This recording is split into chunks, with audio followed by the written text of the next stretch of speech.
ቪዲዮን ከመጀመራችሁ በፊት ላይክ እና ሰብስክራይብ ማድረጋችሁን እንዳትረሱ። ወደ ቪዲዮ። ራኒ የ24 ዓመት ወጣት ሴት ስትሆን በህንድ ሀገር ውስጥም ከቤተሰቦቿ ጋርና ቺንቱ ከተባለው ወንድሟ ጋር አብራ እየኖረች ትገኛለች። ከልጅነቷ ጀምሮም በቤተሰቦቿና በጎረቤቶቿ ተቀባይ ያደገች ልጅ ስለነበረች ከኩዮቿ ጋር ብዙ ጊዜን አላሳለፈችም። ከዛ በተጨማሪም ራኒ ቤተሰቦቿ በሚያስተዳድሩት በአንድ የኬክ ሱቅ ውስጥ ሁሌ እየሄደች ታግዛቸው ነበረ። በዚህን መሃል ላይም የቤተሰቦቿ ጓደኛ ልጅ የሆነውን ቪጄን ታገኘዋለች። የቪጄ ቤተሰቦችም ከሷ ቤተሰቦች ጋር ጥብቅ ግንኙነት ስለነበራቸው ሁለቱ እንዲገናኙ ራሱ ብዙ ጊዜ ሙከራን ሲያደርጉ ቆይተዋል። ቅርርባቸውም እንዲህ ከቀጠለም በኋላም በመጨረሻም ራኒና ቪጄ ሊጋቡ ይወስናሉ። በእነሱ ስርዓትም ከሰርግ በፊት ብዙ ዝግጅቶች ስለነበሩ ይህንንም ዝግጅቶች ዘመዶቻቸውና ጎረቤቶቻቸው ያግዟቸዋል።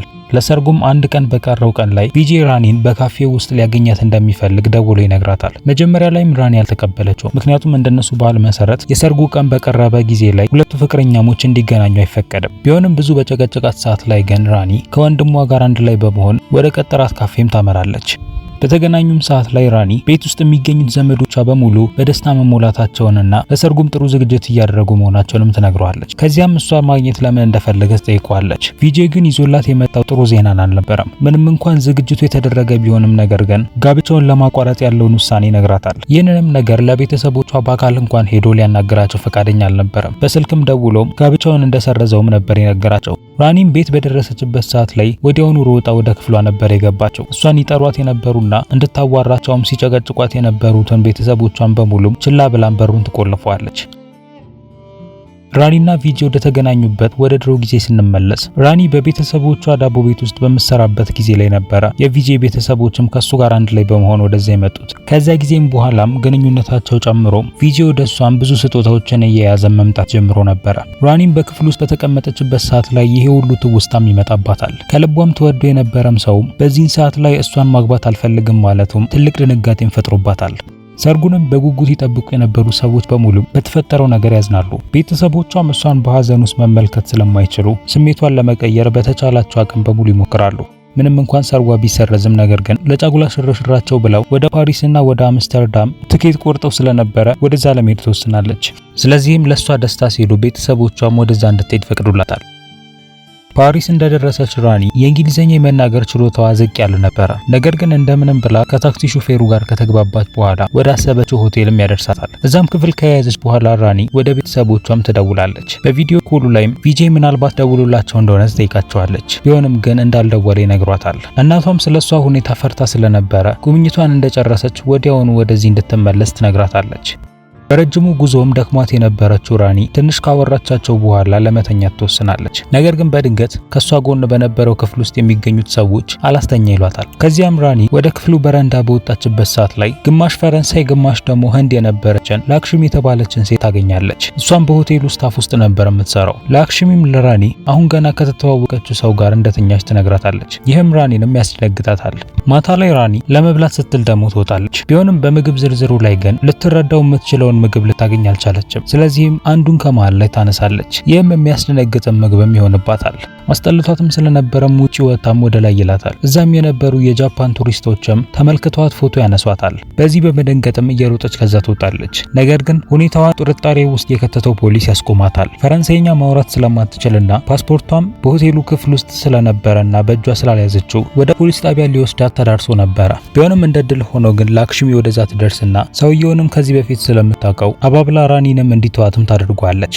ከዚያም ራኒ ከላክሽሚ ጋር ማውራት ትጀምራለች። ላክሽሚም ወንድ ልጅ ነበራት። በሚያስገርም መልኩም የላክሽሚ ስሟ ቪጄ ላክሽሚ ነበረ። ይህም በሰርጓ ዕለት የቀረባትን ቪጄ የተባለውን ፍቅረኛዋን ያስታውሳታል። በቀጣዩ ቀንም ድካም ውስጥ የምትገኘው ራኒ ወደ አያቷ በመደወል ትንሽ ዞር ዞር እንድትል ትነግራታለች። የአያቷንም ቃላት በመስማትም ራኒ ከሆቴሉ በመውጣት ወደ ሌላ አካባቢ ለመሄድ ትወስናለች። ቢሆንም በመንገዷ ላይ ግን ራኒ መጨናነቅ ትጀምራለች። ምክንያቱም በጉብኝቱ ላይ የነበሩት ሰዎች በሙሉ ጥንድ ጥንድ ሆነው ነበር የሚሄዱት። አንደኞቹ ጭራሽ ፎቶ እንድታነሳቸውም ይጠይቋታል። ይህም ስለ ቪጄ ደጋግማ እንድታስብም ያደርጋታል። ፓሪስ ውስጥ መገኘቷም የበለጠ ድብርት ውስጥ እንድትገኝም የሚያደርጋት ነገር ሆነባት። ስለዚህም ትኬቷን ለመመለስና ወደ ህንድ ሀገርም ለመመለስ በመወሰን ወደ ትራቨል ኤጀንሲውም ታመራለች። ወደ ሆቴል ክፍሏ በምትመለስበት ሰዓት ላይ ግን በመንገዷ አንድ ሌባ ይዛታል። ቦርሳዋን ሊወስድባት ሲሞክርም ከነሱ በላይ በሚገኘው መስኮት ውስጥ የሚገኘው ሰው እነሱን ተመልክቶ ከሌባ ያስጥላታል። ይህም ራኒ አሁን የምታሳልፈውም ጊዜም ከባድ እንዲሆንባትም ያደርጋል። ወዲያውኑም ወደ ላክሽሚ በመደወል ከሷ ጋር በክለብ ውስጥ ለመገናኘት ይወስናሉ። ላክሽሚንም እየጠበቀቻት በነበረበት ሰዓት ላይ ግን እዛ የነበሩት ሰዎች አልኮል ያጠጧታል። ይህም ወዲያውኑ እንድትሰክርም ያደርጋታል። ስለዚህም እዛ ለሚገኙት ሰዎች በሙሉ በህንድ ውስጥ ስለነበረው የሚያስጠላ ህይወቷ መናገር ትጀምራለች። ላክሽሚም ወደሷ ከመጣች በኋላም ለሷም ስለ ቤተሰቦቿና የጋብቻ ቀናቸውም ሲደርስም አላገባሽምም ስላላት ፍቅረኛዋ ማውራት ትጀምራለች። በዛን ቀን ማታም በህይወቷ ለመጀመሪያ ጊዜ በህይወቷ ኖሯት የማያውቀውን ነፃነትን ታገኛለች። ራኒ ሆቴል ክፍል ውስጥ በደረሱ ሰዓት ላይ ራኒ ከቤተሰቦቿ ይደወልላታል። ብዙ ጠጥታም ሰክራ ስለነበረ ለአሽሊ ስልኩን ለማንሳት ትወስናለች። የራኒ ቤተሰቦችም የሷን ቁንጅና ተመልክተውም ያደንቃሉ። በቀጣዩ ቀን ላክሽሚ ራኒን ወደ አንድ ልብስ ቤት ወስዳታለች። ጥሩ የሚባሉ ልብሶችንም ልትገዛላት አስባ ነበረ። ሰውነት የሚያሳዩ የነበሩትን ልብሶች ልትመርጥ ፈቃደኛ አልነበረችም። በራሷ ፍላጎትም እሷን የሳቧትን ልብሶች ብቻም ትመርጣለች። ስለዚህም ላክሽሚ በምርጫዋ ልታግዛ ትወስናለች። ራኒም ልብሷን በመልበሻ ክፍል ውስጥ በምትሞክርበት ሰዓት ላይ ራሷን ፎቶ እያነሳች ወደ ላክሽሚ ትልክ ነበረ። ነገር ግን በአንደኛው ላይ ድንገት ሳታቅ ወደ ቪጄ ትልክለታለች። ከዚያም በኋላም በአካባቢ ላይ ጉብኝታቸውን ማድረግም አላቆሙ። የራኒ የአክስት ቤትም እዚህ አካባቢ ስለነበረ ወደዛም ጎራ ይላሉ። አክስቷም ስለተፈጠረው ነገር ያላትን ሀዘኔታና እሱ ያለችበት ሁኔታም እንደሚገባ ትነግራታለች። ስለዚህም ይህን ስሜቷን እንድታወጣም መዝናናቷ እንደሚጠቅም ማትን በመናገርም ታበረታታታለች። በፓሪስ ውስጥ ያገኘቻት አዲሷ ጓደኛቸው የሆነችው ላክሽሚ ስለተፈጠረው ነገር እንኳን እንድታሰብ አፍታ የምትሰጣት አልነበረችም። ስለዚህም ይሄ ስለ ቪጄ ማሰብ እንድታቆምና የተፈጠረውን ነገርም እየረሳች እንድትሄድም የሚያረጋት ነበረ። ስለዚህም ወደ ህንድ ለመመለስ የነበራትን እቅድ በመተው ጉብኝቷን ወደ አምስተርዳምም ለመቀጠል ትወስናለች። በዛን ቀን ማታም በድጋሚ ከላክሽሚ ጋር ወደ ክለብ ወጥተው ይዝናናሉ። በቀጣዩ ቀን ግን ላክሽሚ ከፓሪስ የምትወጣበትና ወደ አምስተርዳም የምትሄድበት ጊዜ ነበረ። ስለዚህም ለላክሽሚ ስጦታ ከሰጠቻት በኋላ ላክሽሚ ደግሞ አምስተርዳም የምትገኝ ጓደኛ እንደለቻትና ወደ እሷም ይህንን ዕቃ እንድታደርስላትም ትነግራታለች። የዛች ሴትም ስሟም ራክሴት ይባላል። በፓሪስ ይህን ያክል ጊዜም ካሳለፈች በኋላም ራኒ ወደ አምስተርዳም መሄድ ትጀምራለች። በጉዞዋ ላይ ግን ከቪጄ ይደወልላታል። እሷን ለማግኘት እንፈለገው ነበረ። ቢሆንም በሱ ተናዳ የምትገኘው ራኒ ግን ልታገኘው ፈቃደኛ አልነበረችም። ስለዚህም ከሱ ጋር የነበረችው ራኒ አሁን እንደሞተች ትነግረዋለች።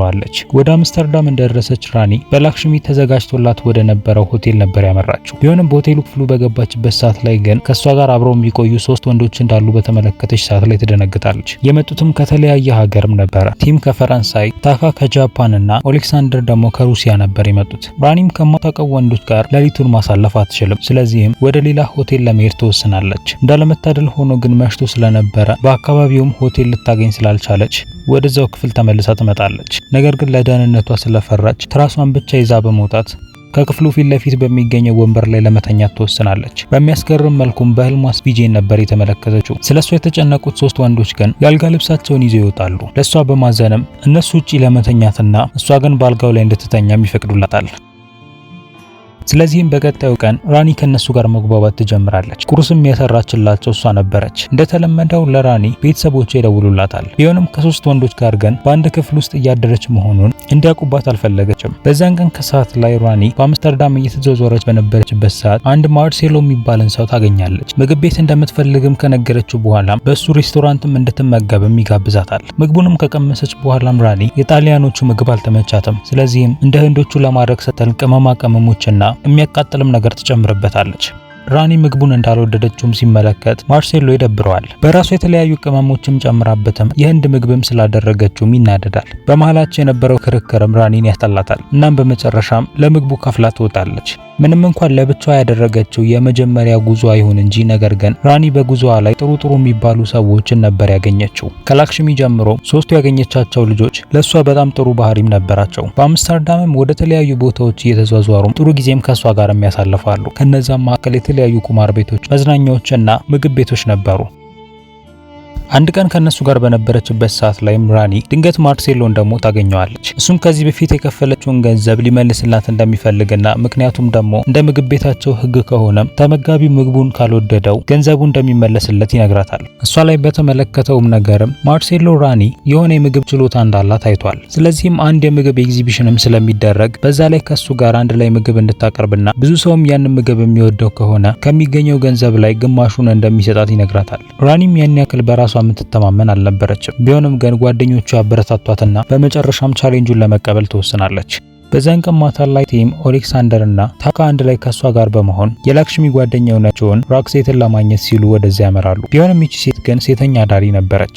ራኒም ካገኘቻት በኋላም ሁለቱ አንድ ላይ ማውራት ይጀምራሉ። ምድርም እንደሚታሰበው በአበቦች የተሞላች እንዳልሆነችና ብዙ መስዋዕትነትም እንደሚጠበቅባቸውም ትነግራታለች። ምንም እንኳን ከባህላቸው ውጪ እንኳን ቢሆን ነገር ግን ለቤተሰቦቻቸው ምግብ ለማምጣት በሚል መጥፎ ስራን እንደሚሰሩም ትነግራታለች። ምንም እንኳን መጥፎ መሆኑን ቢያውቁትም ነገር ግን ሌላ ምርጫ አልነበራቸው። በዚህም ጊዜም ራኒ ሴቶች ጠንካራ መሆናቸውንና ወንድ ላይም ሳይደገፉም ብዙ ነገርም ማድረግ እንደሚችሉም ታስባለች። ከዚያም ራክሴት ራኒን በክለቡ ውስጥ እንድታያትም ትጋብዛታለች።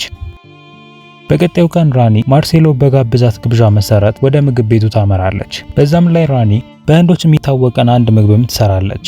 የተጠበሰ ሲሆን በተለያዩ ቅመማ ቅመሞችን በተሰራ ሶስ አንድ ላይ እየተነከረም ነበር የሚበላው። መጀመሪያ ላይ የሚገዙ የነበሩ ሰዎች በቅመሙ መብዛትና በማቃጠሉ መጥፎ አስተያየትን ይሰጧታል። ነገር ግን ከቆይታዎች በኋላ ጣዕሙ አፋቸው ላይ ጥሩ ስሜትን ማምጣት ይጀምራል። የጣሊያን ምግብም ስላልነበረና የሰዎችንም ትኩረት ስለሚስብ ብዙዎችም ወደሷ እየሄዱ ያንን ምግብ መሞከር ይጀምራሉ። በዚያም ምክንያት በፌስቲቫሉ ላይ የራኒ ምግብ በብዛት ይሸጣል። ሰዎችም በጣም የወደዱት ሲሆን ከተገኘው ገቢ ላይም ግማሹን ማርሴሎም ይሰጣታል። ገንዘቡን ከሰጣትም በኋላ ማርሴሎ እንደ ቀልድ ህንዶች በምግብ ዝግጅት ጎበዝ መሆናቸውንና ነገር ግን መሳም ላይ ያን ያክል ጎበዝ እንዳልሆኑ ይናገራል። ማርሴሎም ትክክል እንዳልሆነም ለማሳየት በሚል ራኒም ህንዶች በተለያዩ ነገሮች ላይ በጣም ጎበዝ መሆናቸውን ትነግረዋለች። ይህንንም ከተናገረች በኋላም ራኒም እሱን ለመሳምም ታስባለች። እንዳለመታደል ሆኖ ከፌስቲቫሉ በሚመለሱበት ሰዓት ላይ ራኒ ድንገት መንገዱ ላይ ቪጄን ትመለከተዋለች። በተለያየ ቦታ ላይም እሷን ለቀናት ሲፈልጋት የነበረ ሰው ነው። አምስተርዳም ድረስም እሷን ለመፈለግም ሲል መጥቷል።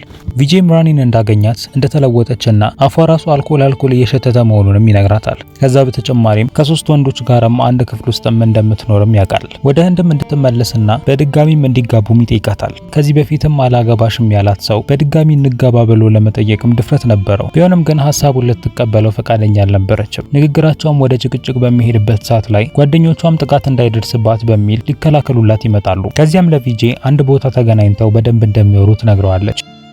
በቀጣዩ ቀን ጠዋት ላይ ቲም ታካና አሌክሳንደር ወደ አንድ ኮንሰርት ይጋብዟታል። ቢሆንም ራኒ ግን ከቪጄ ጋር ተቀጣጥረው ስለነበረ ወደዛ እንደማትመጣ ትነግራቸዋለች። ከዚያም በተለያዩ ፎቶዎችና ወረቀቶች ተሞልቶ የነበረውን ግድግዳ ይመለከቱታል። እዚህ ክፍል ውስጥም የቆየ ሰው በሙሉ የራሱን ትውስታ ወይም ፎቶ በክፍሉ ውስጥ ለጥፎ ነበር የሚሄደው። ስለዚህም ከመሄዳቸው በፊትም ታካ የቤተሰቦቹን ፎቶ ይለጥፋል። ራኒም ከቪጄ ጋር ሊጋቡበት የነበረውን የሰርግ መጥሪያ ወረቀትን ትለጥፋለች። በሬስቶራንት ውስጥም ከተገናኙ በኋላ ቪጄ ራኒ እንደተለወጠችበት ይናገራል። አስተሳሰቧና ብዙ ነገሯም ነበር የተቀየረበት። ስለዚህም ወደ ትክክለኛና ወደ ድሮ ማንነቷ እንድትቀየር ይጠይቃታል። ለዛም ምክንያቱ ደግሞ በፓሪስና በአምስተርዳም ያገኘቻቸው ሰዎች በሙሉ እሷ ላይ የሆነ ጫናን ፈጥረውባታል የሚል ሀሳብ ስለነበረው ነበር። ከዚያም ቪጄ ከዚህ በፊት ስላደረገው ነገር ይቅርታ ከጠየቃት በኋላ አሁን ሁሉንም ነገር እንደ አዲስ ለመጀመርና እንዲጋቡም ይጠይቃታል። ቢሆንም ለጥያቄው ከመመለስ ይልቅ ግን ራኒ ፈገግ በማለት አሁን እየተዘጋጀ የሚገኝ ኮንሰርት እየጠበቃት ስለሆነ ወደዛ መሄድ እንዳለባት ትነግረዋለች። በድጋሚ መቼ ልታገኘው እንደምትችልም የምታውቀው ነገር የለም። ከጉብኝቷም ከተመለሰች በኋላ ምናልባት ተገናኝተው ስለዚህ ነገር ሊያወሩም እንደሚችሉም ትነግረዋለች። ራኒም ወደ ኮንሰርቱ ቦታ ከደረሰች በኋላም ጓደኞቿን አግኝታቸውም እዛ ጥሩ የደስታ ጊዜንም አብረው ያሳልፋሉ። ምክንያቱም ይሄ ምናልባት የሚገናኙበት የመጨረሻ ጊዜያቸው ሊሆን ይችላል። እናም ከቀናት በኋላም ሁሉም ወደ መጡበት ሀገርም የሚሄዱም ይሆናሉ። ታሪኩን ስናሳጠራውም በመጨረሻ ራኒ ወደ ሀገሯ ትመለሳለች። ስትሄድም ከነበረው ስሜቷም አሁን ያለው ስሜቷ የተለየ ነበረ። ቤተሰቦቿም አሁን ባላት ስታይልና እሷ ላይ በተመለከቱትም ለውጦችም ይደሰታሉ። ከዚህ በፊትም የተፈጠረባትን ነገር ሙሉ ለሙሉ መርሳቷም ያስገርማቸዋል። በፓሪስና በአምስተርዳምም ስላሳለፈቻቸው ነገሮችና የተነሳቻቸውንም ፎቶዎችም ታሳያቸዋለች።